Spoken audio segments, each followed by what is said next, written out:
أعوذ بالله من الشيطان الرجيم. بسم الله الرحمن الرحيم. أحياء وأمواتا وجعلنا فيها رواسي شامخات وأسقيناكم ماء فراتا ويل يومئذ للمكذبين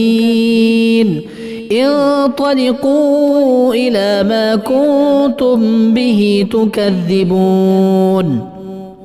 انطلقوا إلى ظل ذي 3 شعب لا ظليل ولا يغني من اللهب إنها ترمي بشرر كالقصر كأنه جمالة صفر ويل يومئذ للمكذبين هذا يوم لا ينطقون ولا يؤذن لهم فيعتذرون ويل يومئذ للمكذبين هذا يوم الفصل جمعناكم والأولين فإن كان لكم كيد فكيدون ويل يومئذ للمكذبين إن المتقين في ظلال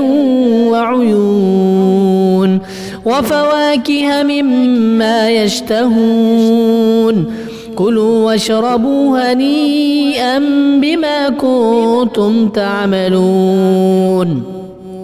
إنا كذلك نجزي المحسنين ويل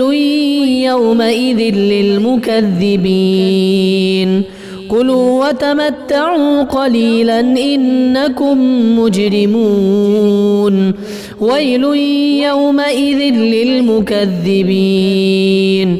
وإذا قيل لهم اركعوا لا يركعون ويل يومئذ للمكذبين فبأي حديث بعده يؤمنون.